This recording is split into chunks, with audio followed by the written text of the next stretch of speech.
कन्हैया आप जा रहे हो हमें छोड़कर। ब्रज गोपिया कहने लगे, ग्वाल बाल कहने लगे, जा रहे हो कन्हैया। सभी ब्रजवासियों का मन उदास हो गया और रोने लगे। कन्हैया आप जा रहे हो, जा रहे हो कन्हैया ब्रज छोड़कर, सबसे मुख मोड़कर, प्रेम ब्रज कन्हैया नहीं पाओगे, नहीं पाओगे। जा रहे हो कन्हैया छोड़कर, गाया छोड़कर, प्रेम ब्रज कन्हैया ना पाओगे, ना पाओगे।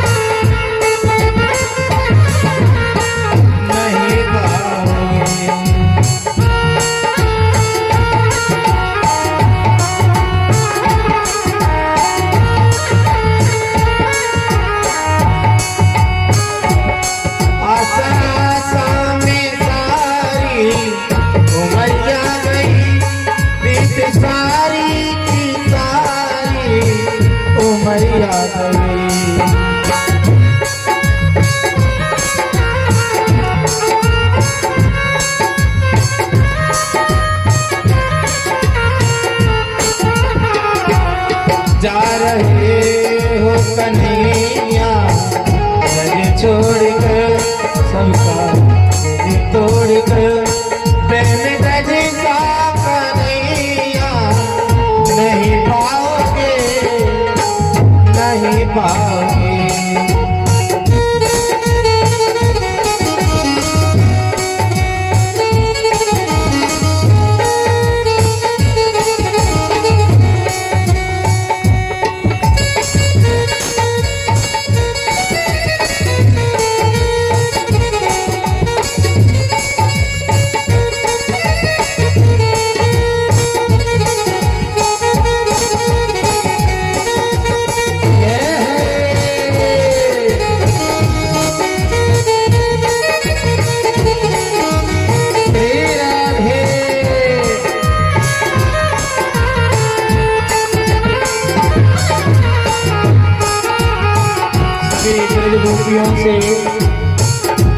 ब्रज गोपियों से, ग्वाल वालों से और मैया से कहा कि मैया मैं परसों आ जाऊंगा, आप धैर्य रखो। और आप इतने दुखी क्यों हो रहे, सबको समझाया, सांत्वना दिलाते हुए। और आज अक्रूर जी के साथ में कन्हैया जा रहे हैं, बलराम जा रहे हैं।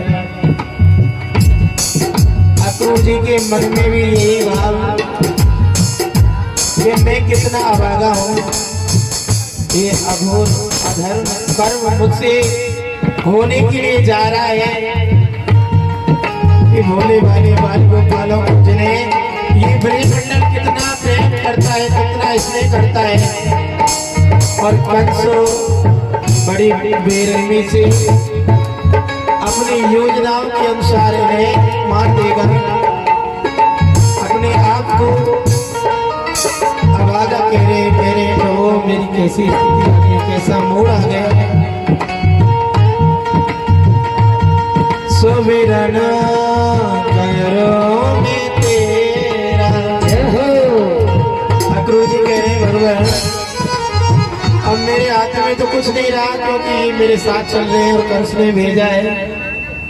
सुमिरन करो मैं तेरा, चिंतन करो मैं तेरा, सुमिरन करो मैं तेरा, चिंतन करो मैं तेरा, सुमिरन करो तेरा, चिंतन करो मैं तेरा, सुमिरन करो मैं तेरा, चिंतन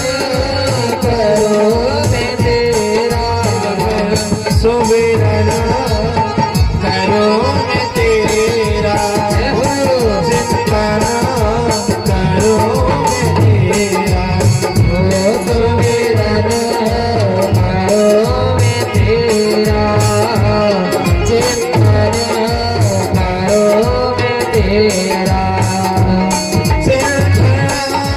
करो मैं तेरा, हो चिंतन करो मैं तेरा, सुमिरन करो मैं तेरा, हो सुमिरन करो मैं तेरा, सुमिरन करो तेरा, चिंतन करो मैं तेरा, हो सुमिरन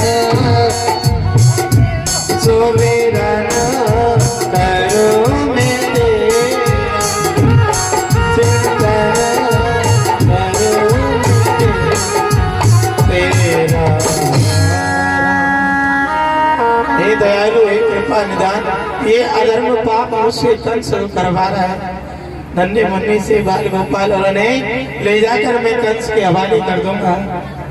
ठाकुर जी आप इन दोनों बाल गोपालों की रक्षा करें। वंदना कर रहे हैं और मनन कर रहे हैं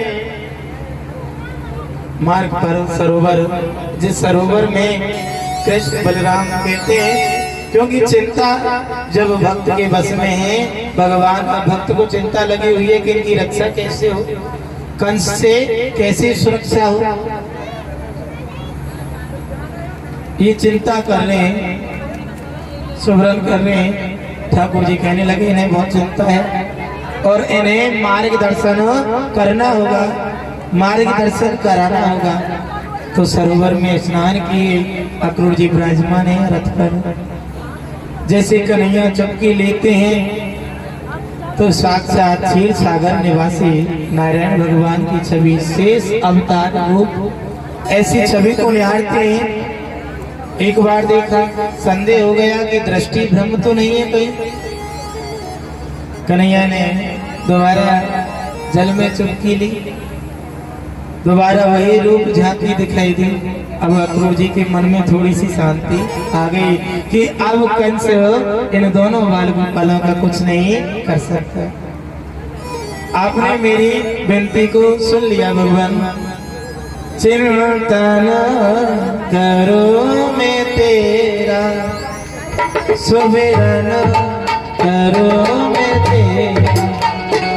वो तो करुणा निदान है, कृपा से ले और करुणा कर दी, कृपा कर दी और अपनी सुंदर झांकी का रूप दिखा दिया, अनुपम झांकी दिखाई। अक्रूर जी के मन में शांति आई, सांत्वना आई। कहा कि प्रभु अब मेरे मन में शांति आई है। आज जैसे अक्रूर जी के साथ में आगे चलने लगे, विराम होता है और विश्राम के बाद में कुछ बाल सखाओं की मित्र मंडली भी साथ में है। कंस ने मथुरा वासियों से कह दिया कि कोई भी कंस का अभिनंदन। कंस ने क्या कहा कि कृष्ण आ रहा है, मथुरा आगमन पर कोई भी अभिनंदन नहीं करेगा। मथुरा वासियों ने कहा कि आप केवल अपनी सभा से तो रोक सकते, लेकिन मथुरा वासियों ने अपनी छतों पर, अट्टालिकों पर खड़े होकर के कृष्ण का अभिनंदन किया। मथुरा प्रवेश करने से पहले बाल सखाओं स्नान हुए, रजक धोबी से वस्त्र धो रहा था। भगवान श्री कृष्ण ने वस्त्र मांगे, एक राजश्री वस्त्र। धोबी ने कहा, रजक धोबी ने कहा कि ये राजश्री वस्त्र हैं और इन्हें मैं आपके लिए नहीं दे सकता। तो रजक धोबी का कल्याण किया, गोविंदाई नमः की। दर्जी के पास पहुंचे वस्त्रों को, क्योंकि आज मित्र मंडली के साथ में और वस्त्रों को धारण करके जा रहे हैं, तो रास्ते को साफ करते हुए जा रहे हैं, क्योंकि वो वस्त्र बाल सखाओं मित्र मंडली के योग्य नहीं थे। दर्जी से वस्त्रों को सही किया गया, वस्त्र धारण किए और सुदामा माली से कहने लगे, कन्हैया अब तो गले में माला होनी चाहिए। सुदामा माली से हार पहने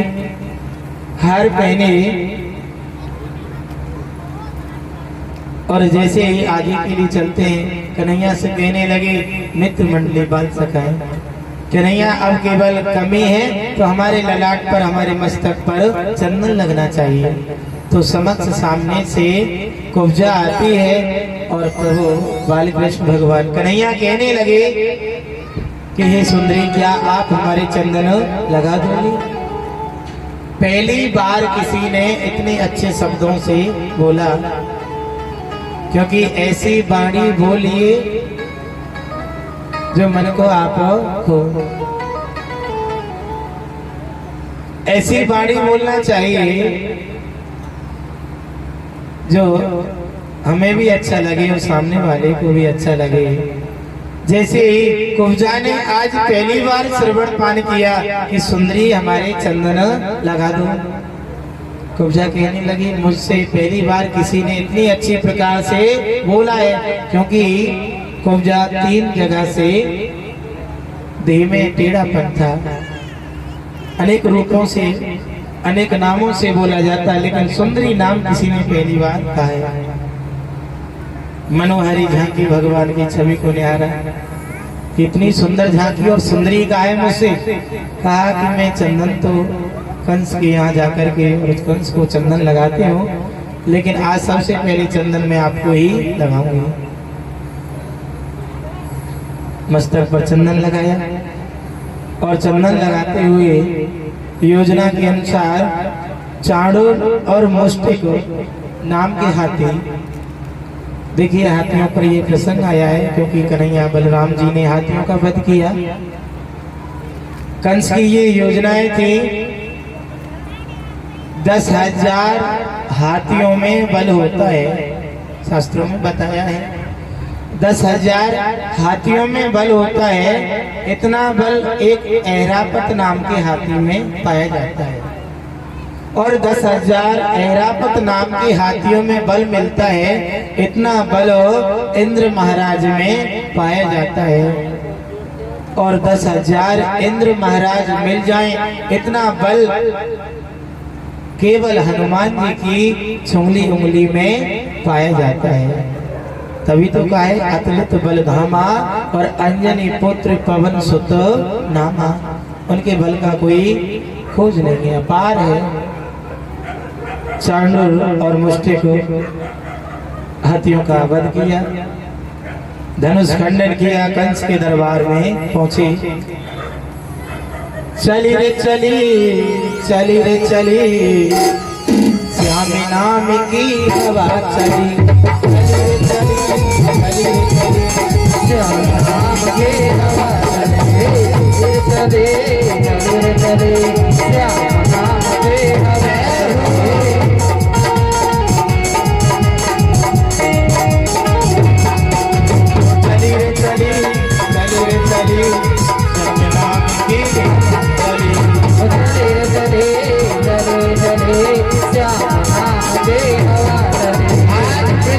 में वो हवा चल रही है। योजना बनाई गई, योजनाएं विफल हो गई और शिव जी के धनुष का खंडन भी हो गया। चली रे चली श्याम नाम की हवा चली, चली श्याम नाम की हवा चली, श्याम नाम की हवा चली, प्रभु नाम की हवा चली, श्याम नाम की हवा चली, प्रभु नाम की हवा चली, चली श्याम नाम की हवा चली, चली श्याम नाम की हवा चली।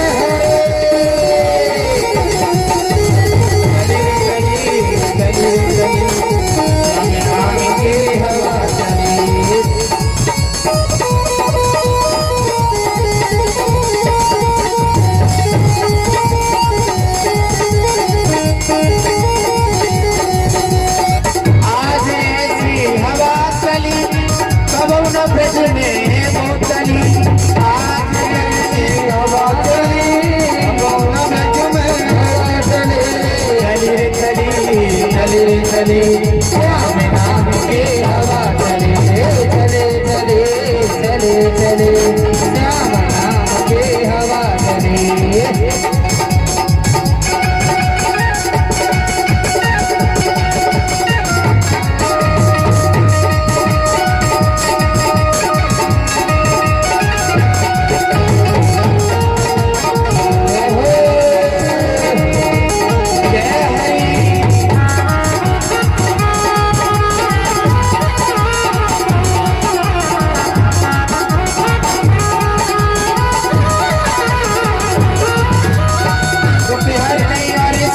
श्याम नाम की हवा चली हरणी और सब करणी श्याम नाम की हवा चले हरणी और सुख करणी श्याम नाम की हवा चली हरणी और सब करणी श्याम नाम की हवा चले चली रे चली चले श्याम नाम की हवा चले चले चले चले श्याम नाम की हवा चले श्री राधे हरि बोल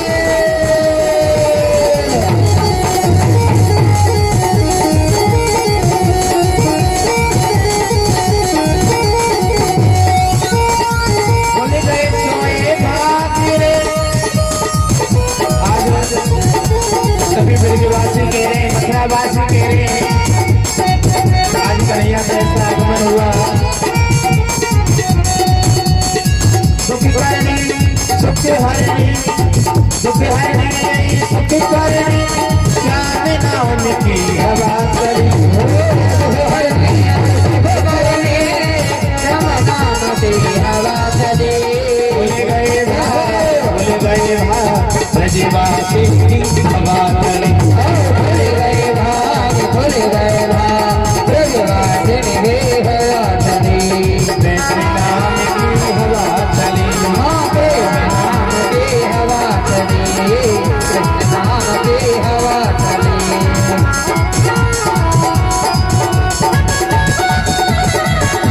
जय हरे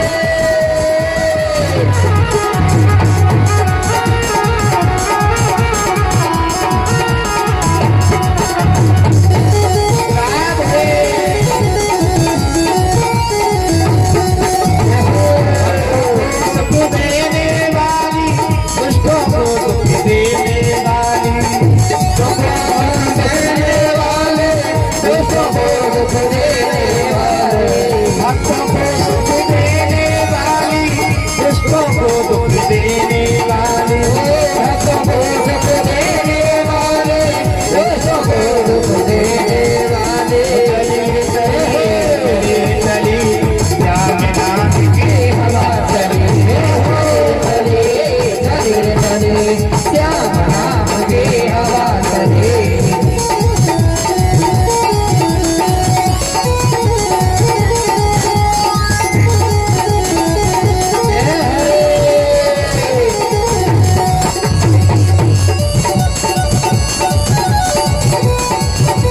जय हरि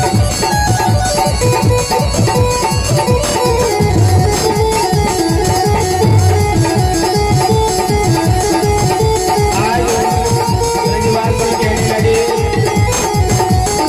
कि आज हमारे ब्रज में हमारे मथुरा में कृष्ण आए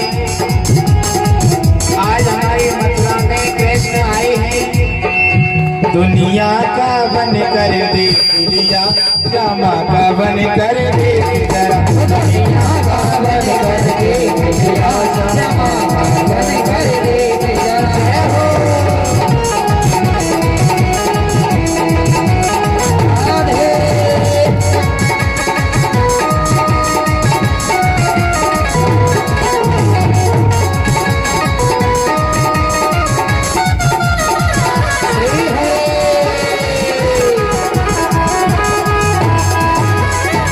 दुनिया का बन कर दे दिया श्यामा का बन कर दे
बोली रास बिहारी लाल की जय हो।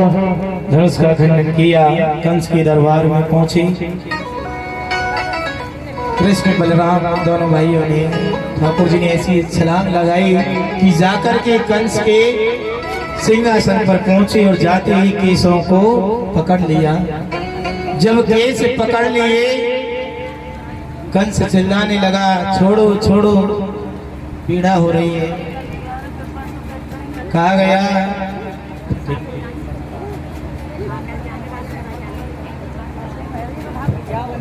सुमित भैया और सुमित भैया जी, फिर नहीं है। आपने भी अपनी बहन देवकी के सबसे पहले केसों को ही पकड़ा था। उस दिन नहीं दया आई, ना ही दर्द हुआ। आज तुम्हें पीड़ा हो रही है। तो आपको पता चल रहा है, कन्हैया ने बहुत प्यारा जवाब दिया, क्योंकि जिसके पीड़ा होती है उसे ही दर्द होता है। आज पीड़ा हो रही है, आपको भी पता चल रहा है, और उस दिन पता नहीं चला कि आपने हमारे मैया देवकी के केसों को पकड़ा था।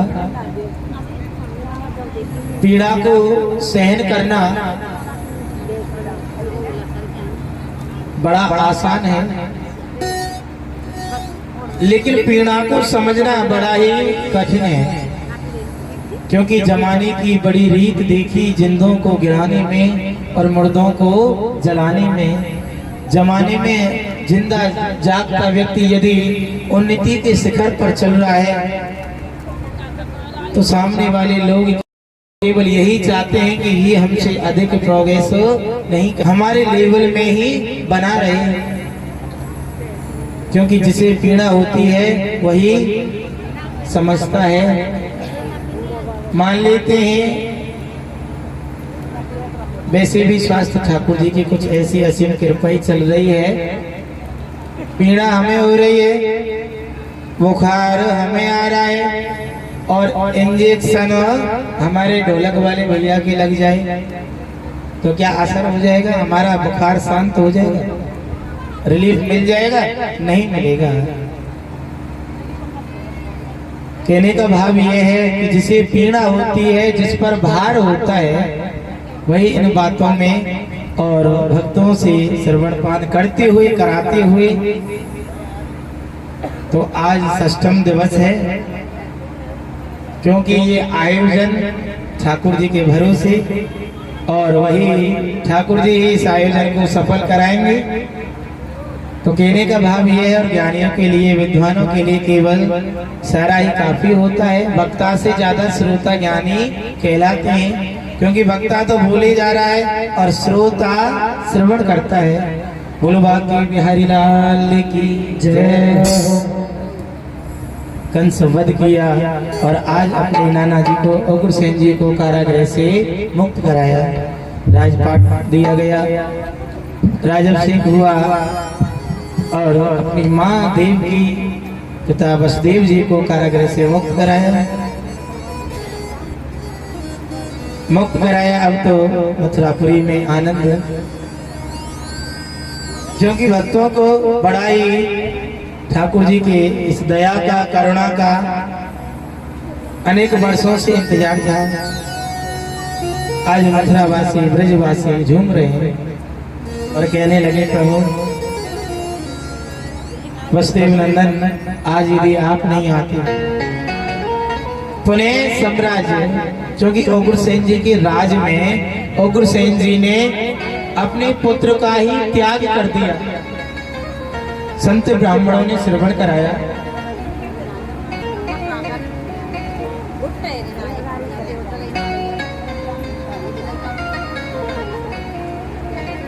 जब कंस का जन्म हुआ, जिस राजा ने पुत्र का जन्म हुआ, संत ब्राह्मणों को बताया कि इस समय पर पुत्र का जन्म हुआ है। संत ब्राह्मणों ने कहा कि ये पुत्र आपके लिए और आपके राजपाट के लिए, संत ब्राह्मणों के लिए बड़ा कष्ट देने वाला है। तो महाराज उग्रसेन जी ने अपने ऐसे पुत्र का त्याग कर दिया, जमुना जी में बहा दिया गया। कितना अच्छा राजा। और राजा उन्हें ही कहते हैं, बल्कि राजा आज भी होते हैं जिन्हें माननीय सरपंच या प्रधान जी का पद दिया जाता है। जास राज प्रजा दुखारी, वो राजा नरक अवस अधिकारी। गोस्वामी तुलसीदास कहते हैं और रामचरितमानस में लिखा भी है कि जिस राजा के राज में प्रजा दुखी रहती है वो राजा नरक का भागी होता है। जब तक उस समय में वो राजा और आज के युग में माननीय जो पद दिया जाता है अपना जनता मत देकर विजयी बनाते हैं और एक राजा के पद पर आसीन करते हैं, तो उनका दायित्व यही होता है कि हमारे राज शासन काल में किसी भी प्रकार का प्रजा का शोषण नहीं हो, हमारे राज शासन काल में सभी प्रकार से आनंद मंगल हो। बोली राजा रामचंद्र की जय। आज माँ देवी और कन्हैया के लिए भोजन बनाकर जैसे भोजन की थाली को लेकर आई, कहा गया कन्हैया भोजन हो। इधर स्वयंवर में और राजाभिषेक हुआ और हुसैन जी का, तो नंद बाबा भी शामिल हुए, नंद बाबा भी साथ आए। भोजन से पहले और नंद बाबा से भेंट हुई कन्हैया की, कहा कि कन्हैया अब तो चलिए, जिस लीला को करने आए वो लीला तो हो गई, अब वापस आप चलिए। नंद बाबा से कहा कन्हैया ने, क्योंकि हमारे जीवन में सौगंधों का विशेष महत्व होता है। त्रेता युग में सौगंध दी प्रभु श्री राम ने, क्योंकि महाराज दशरथ जी ने कहा कि 10-14 दिन वन भ्रमण कराकर वापिस ले आना, लेकिन भगवान आगे के लिए चलते हैं। लक्ष्मण जी से कहा गया लक्ष्मण जी आप चले जाओ, तो लक्ष्मण जी ने कुछ कड़वे वचन कह दिया कि फूकन गात और बना के बाद तात सुमंत चले घर जाओ, कौशल नगर पे वज्र पड़े आग लगे सभी जल जाओ। कह दीना की कई मैया से घी के दीप जलाए वो, कांटे थे जो निकल गए अब भरत से राजो चलाए वो। और जाते जाते एक बात और कह दी कि जिस राजा ने नारी पर इतना बड़ा विश्वास किया कि अपनी राजपाट प्रजा को ही त्याग दिया, वो राजा यदि ऐसे राजा का वध हो जाए तो अच्छा है। अपने पिताजी के लिए भी ऐसे कड़वे वचनों को कह दिया। अब जैसे लक्ष्मण जी क्रोध स्वभाव था, कह तो दिया, लेकिन भगवान विचार करते रह गए। लक्ष्मण जी ने इतना सब कुछ बोल दिया। सुमंत जी से कहा चाचा जी आपको मेरी शपथ है, आपको मेरी सौगंध है, आप इन वचनों को जाकर पिताजी से मत कहना। वो क्या समझेंगे, जिसे अधिक स्नेह करते हो और उसी पुत्र ने कह दिया कि ऐसा राजा मर जाए तो अच्छा है। आप इस वाक्यों को शब्दों को जाकर के पिताजी से मत कहना। तो त्रेता युग में प्रभु श्री राम ने सौगंध दी सारथी सुमंत जी के लिए, और द्वापर युग में नंद बाबा के लिए सौगंध दी कन्हैया ने कि नंद बाबा आपको मेरी सौगंध है, आप जाकर के मैया से ये मत कहना कि तेरा लाला नहीं आएगा, आप यही कहना कि तेरा लाला परसों आ जाएगा। नंद बाबा कहने लगे परसों तो बीत गई, आज परसों ही तो है। ब्रज बाल बाल गोपियां सभी आपकी राह निहारे होंगे, और माता वो भी आप जान रहे हैं, और आप तो ये बोल कर आए। कन्हैया यदि आप ऐसा करोगे तो संसार के लोग कहेंगे कि भगवान ने भी झूठ बोला, भगवान जी ने ठाकुर जी ने भी झूठ बोला। किनसे बोला, मैया यशोदा से, ब्रज गोपियों से, ग्वाल वालों से कि परसों आ जाऊंगा। कन्हैया कहने लगे नंद बाबा देखिए हमें झूठ कहाँ बोलना चाहिए, आज तो बात बात पर झूठ है। भगवान कितना विपरीत जमाना हो गया है।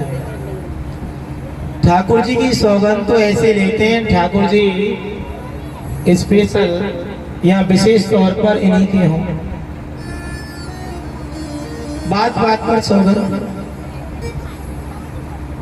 कन्हैया कहते हैं नंद बाबा, यदि झूठ बोलने से हमें झूठ कहाँ बोलना चाहिए, जहाँ झूठ बोलने से किसी के प्राण बच जाएं।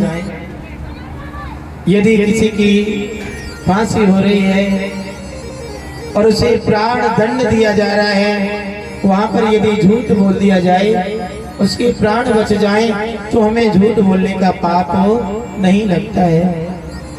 यदि मैं झूठ नहीं बोलता तो मैया ब्रज ग्वाल बाल और ब्रज गोपियां मेरे वियोग में अपने प्राणों को त्याग देती।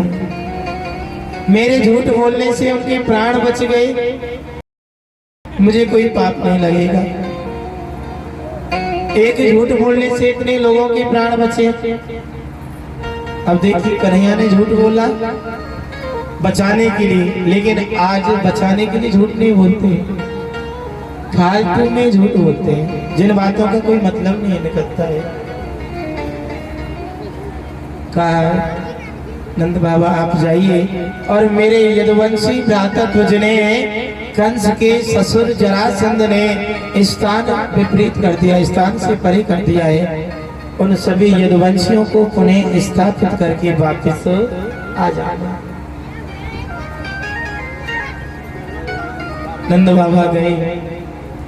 आज गोकुल में बाल ग्वाल और ब्रज गोपियां मैया यशोदा राय आ गया कि कन्हैया आ रहे, कन्हैया काना आ रहा होगा, लल्ला आ रहा होगा। नंद बाबा पहुंचे, कहा यशोदा आपका लल्ला परसों आएगा। इतनी शब्द बोले और जाकर के जहाँ गांव को बांधा जाता था वहां जाकर के और रोने लगे, यादें करने लगे।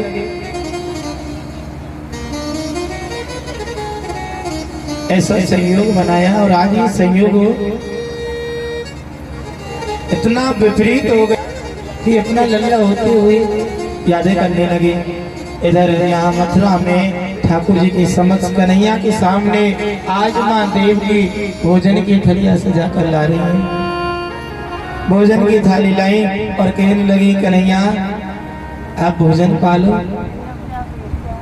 जैसे ही भोजन की थाली और माँ लेकर आ रही है, जैसे ही देखा कन्हैया आज रोने लगी।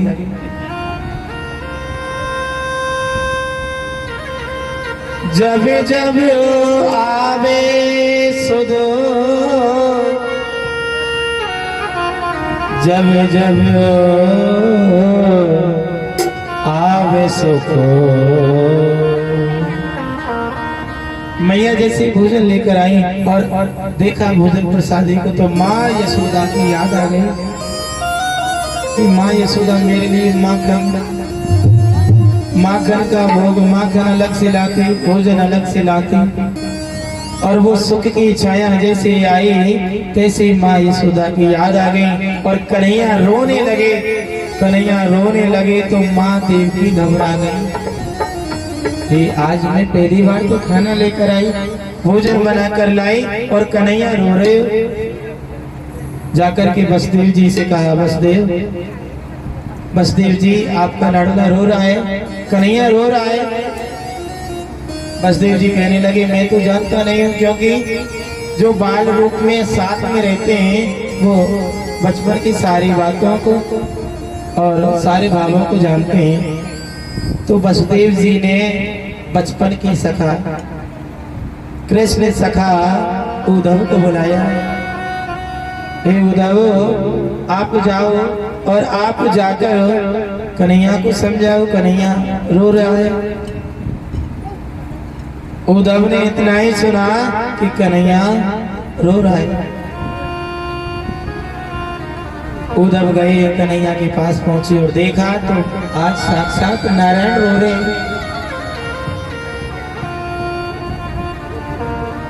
उद्धव कहने लगे कन्हैया आप तो पार ब्रह्म हैं, नारायण है और आप रो रहे हो। उद्धव से कहा, उद्धव ए ओधो मोई ब्रज बिसरत नाहि। ओधो मुझे ब्रज की जितना भुलाना चाहता हूँ उतनी यादें आती हैं। जब आवे सुख की छाया मोई पल पल याद ब्रज की सतावे। ओधो मोई ब्रज बिसरत नाहि, हंस सुता को सुंदर कलरव और कुंजन की छाए। मैं 1000 बार प्रयास करता हूँ उद्धव, लेकिन मुझे ब्रज की यादें, ब्रज का स्मरण आ ही जाता है।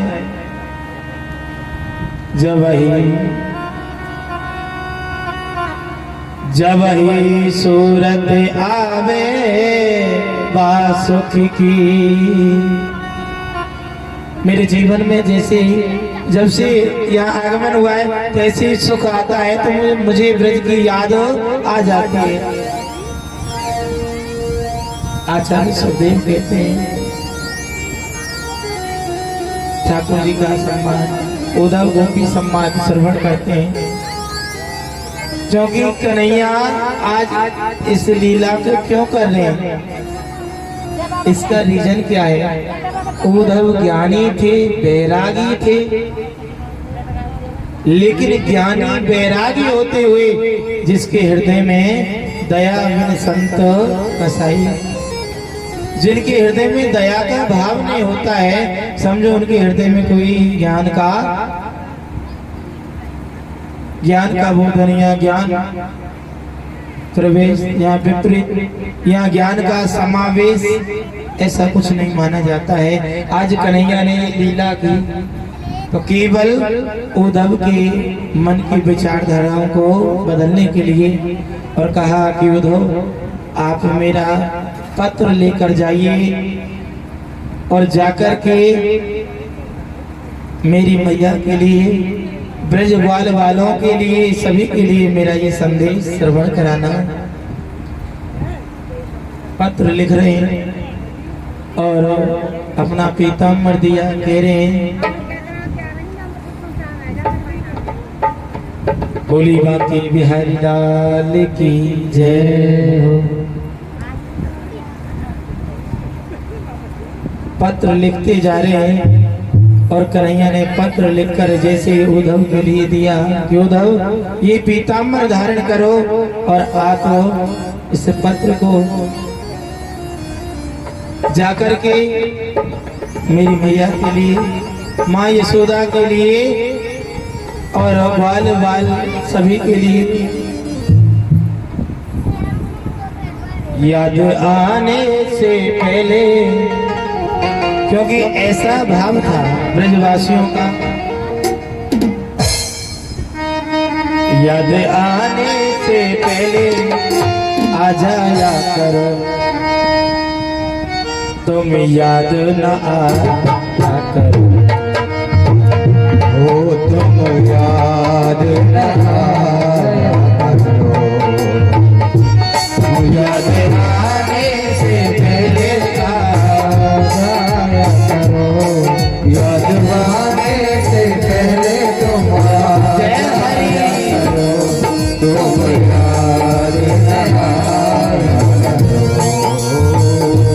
कन्हैया पत्र लिख रहे और ब्रज गोपियों की मैया की याद आ रही है। पत्र दिया, पीताम्बर दिया,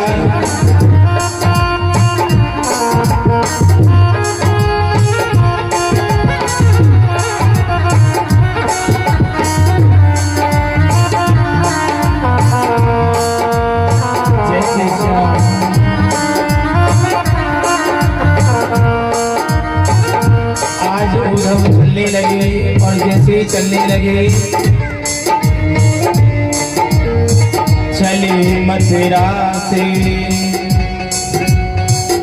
चली मथुरा से जब कुछ दूर वृंदावन निकट आया, वहीं से प्रेम ने अपना अनोखा रंग दिखलाया। जैसे उद्धव चलने लगे और क्योंकि उद्धव ज्ञानी थे, बैरागी थे, योग बल की साधना करने वाले थे, सबकी भाषा को समझने वाले थे, जैसे चले जब मथुरा से कुछ दूर, वृंदावन निकट आया, वहीं से प्रेम ने अपना अनोखा रंग दिखलाया। उलझ कर वस्त्र में कांटे लगे उद्धव को समझाने, तुम्हारा ज्ञान पर्दा फाड़ देंगे प्रेम दीवाने। हे उद्धव, आप जा तो रहे हो, लेकिन वो प्रेम नगरी है और जैसे दुपट्टा हमने फाड़ दिया है, क्योंकि उद्धव हर विशेष भाव को जानने वाली, सभी जीवों की भाषा को जानने वाले तेजस्वी और ब्रह्म ज्ञानी थे। वो प्रेम दीवाने, प्रेम नगरी है। और आप नदी यमुना की धारा हरिहर शब्द सुनाने लगी, ब्रह्म गुंजार से यही मधुर आवाज आने लगी। और क्या आवाज आने लगी? है प्रेम जगत और सार नहीं, मन कर ले प्रभु से प्यार और सार नहीं, मन कर ले प्रभु से प्यार।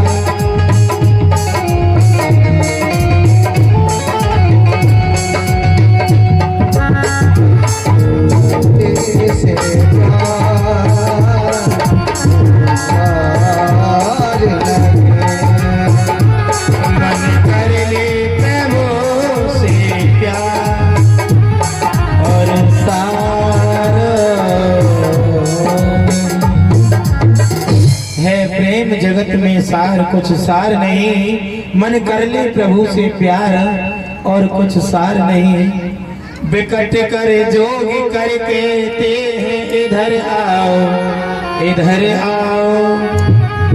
पपैया कहता है पिका पिका ये बतलाओ। आप लोग यही मानते हैं और यही जानते हैं कि ये जीव पक्षी आपस में बातें नहीं करते, ये भी बातें करते हैं, इनकी भाषा को वही समझते हैं। हम लोग, आप लोग नहीं समझ पाते हैं, लेकिन आज उद्धव पक्षियों की बातों को और उनकी भावना को समझते हैं। मेरे प्रीतम हमारे श्री कृष्ण कहाँ हैं? आप उनका संदेश श्रवण कराइए। कहा कि पहले माँ यशोदा के लिए संदेश श्रवण कराता हूँ, बाद में आपके लिए संदेश श्रवण कराऊंगा। उद्धव चलने लगे नंद बाबा के द्वार समीप। जैसे ही एक बालिका से पूछने लगे कि आप बताइए मैया यशोदा का अंगना कौन सा है।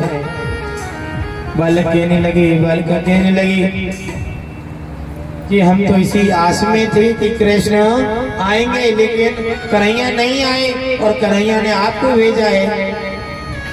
पता है आपको, जिस दिन से कन्हैया गए हैं, कृष्ण गए हैं, उस दिन से घर का पता बहुत आसान हो गया है। घर का पता आसान हो गया है। कृष्ण वियोग में गोपियां, माँ नंद बाबा और नंद बाबा के यहाँ 9 लाख गैया वियोग में इतना अश्रु बहा कि उनके भवन से, उनके द्वार से एक अश्रुओं की धारा नदी सी बन गई, जहाँ 9 लाख गाय हैं। ब्रजवासी नंद बाबा और मां यशोदा का अद्भुत भाव। ब्रज में केवल कन्हैया के नाम का स्मरण करते हैं, कन्हैया आ रहे हैं, कन्हैया आ रहे हैं। लेकिन कन्हैया ने आपको भेजा है तो आप इस नदी की सारी चली जाइए। उद्धव पहुंचे जाकर के दरवाजा, आवाज लगाई, मैया दरवाजा खोलो। दरवाजा खोलने के लिए कहा, मैया यशोदा आई और आज माँ यशोदा बाल लीलाओं में खोई हुई है। कन्हैया को अपने हाथों से माखन का भोग लगा रही है। और कान्हा भोग को पा रहे हैं, मैया भोग लगाती जा रही है, कान्हा भोग पाते जा रहे हैं। और जैसे दरवाजा को खटखटाया, उद्धव ने जाकर के दरवाजा खोला, पीताम्बर धारण किए हुए छवि को निहारा तो कृष्ण नहीं कोई और है। परिचय दिया कि मैं कृष्ण सखा हूँ, बृहस्पति जी का शिष्य हूँ, मेरा नाम उद्धव है। क्या उद्धव आप इसलिए आना हुआ कि कृष्ण ने ये पत्र भेजा है, कहा कि आप ब्रजमान स्थान दिया। और जैसे ही मां समीप में आकर के विराजमान हुई, उद्धव ने कहा ना माता ना पिता तस्या न भार्या सुता। हे मैया, आप तो मैया हैं, ना कोई माता है, ना कोई पिता है, ना ही कोई भाई है, ना ही कोई बहन है, और ना ही कोई सोता है। आप ये बंधन है ना, ये केवल संसारिक बंधन है, लेकिन वास्तविकता तो ये है कि हम जिसे अपना मानकर विराजमान है, अपना मानकर अपना जीवन वृत्तांत करते हैं, वो भी हमारे नहीं है। आप मानते हैं कि वो तुम्हारे हैं। यदि आप मानते हैं कि वो तुम्हारे हैं और तुम्हारा समय आ गया ठाकुर जी के यहाँ से, तुम्हारे अपने हैं, तुम्हें बचा सकते हैं, कोई रोकने वाला है? कोई रोकने वाला नहीं है, कोई बचाने वाला नहीं है। तो केवल ये क्या है, जीते जागते हुए की दास्ता है। कहा मैया ने, आप कह रहे हो उद्धव कि वो नारायण है, पार ब्रह्म है, और वो ना किसी का पुत्र है, ना ही किसी की माता, ना ही कोई पिता। केवल तुम्हें माता च पिता, तुम्हें बंधु सखा, तुम्हें विद्या द्रविणम, तुम्हें सर्वम देव देव। यदि हमारे सच्चे माता पिता हैं तो वही है, नारायण ही हमारे पिता हैं, नारायण ही हमारी माता हैं, और वही हमारे बंधु हैं, भ्रातृत्व हैं। उद्धव ने कह तो दिया, लेकिन माँ ने कितना प्यारा जवाब दिया। आप कह रहे हो वो पुत्र नहीं है, अभी तो मेरा माखन का भोग पाया है कन्हैया ने, और आप कह रहे हो लेकिन जाओ, तुम्हारे ब्रह्मा ने कहा है ना, मैं आपके लिए भोजन प्रसादी बनाती हूँ, और ये समाचार जो भी लिखा है गोपियों के लिए श्रवण करा के आओ। और जाए तब एक बात याद करके जाना, अपने पार ब्रह्म से, अपने सखा से केवल यही कहना कि अब कभी भी लीला करने के लिए आए यहाँ पर तो पुत्र बनकर नहीं, माँ बनकर आना। जब माँ बनकर लीला करोगे ना, तब पता चलेगा कि लीला करना कितना कठिन होता है। आपने तो कह दिया लीला हो गई, ये लीला करने आए, लेकिन लीला करना कितना प्रबल होता है, कितना कठिन होता है। जब माँ बनकर आओगे, जब तुम्हारे कन्हैया को पता चलेगा। जाइए ये समाचार गोपियों के लिए, ब्रज गोपियों के लिए श्रवण करा के आओ। आज गोपियां भी नदी के किनारे, यमुना के किनारे, और ठाकुर जी की राह निहार रही है, कन्हैया की राह निहार रही है। कह रहे हैं कालिंद यमुना, वो तुम्हारे तट पर विराजमान होकर कितनी मीठी मीठी बातें करता है, और आज वो चलिया में चलकर चला गया। हमारे कहने से भी, हमारे याद करने से भी हमारे पास नहीं आ रहा है, और ना ही तुम्हारे तट के समीप आ रहा है। गोपियों का अद्भुत भाव। गोपियां कहती हैं, श्री कृष्ण चंद्र ने मथुरा ते गोकुल को आना छोड़ दियो। श्री चंद्र ने मथुरा ते गोकुल को आना छोड़ दियो। तब ते प्यारी गोपिन ने पनघट को जाना छोड़ दियो। तब ते प्यारी गोपिन ने पनघट को जानो छोड़ दियो। वहाँ बीन परावत धरे रहे, बंसी को बजावो छोड़ दियो। वहाँ 56 भोग लगावत है, माखन को खानो छोड़ दियो।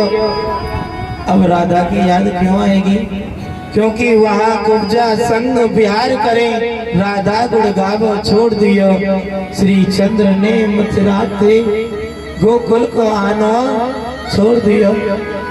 आज कन्हैया ने हमें को भी छोड़ दिया और अपने गोकुल को भी छोड़ दिया। ब्रज गोपियां और राधा रानी वंदना कर रही हैं, पुकार रही हैं, कन्हैया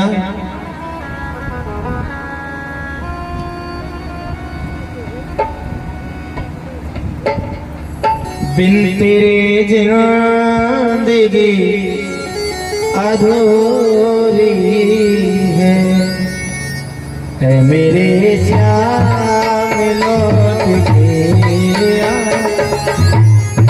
बिन तेरे जिंदगी अधूरी है, मेरे श्याम लौट के आजा। मेरे जिंदगी अधूरी है।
अधूरी है, मेरे श्याम लौट के आजा।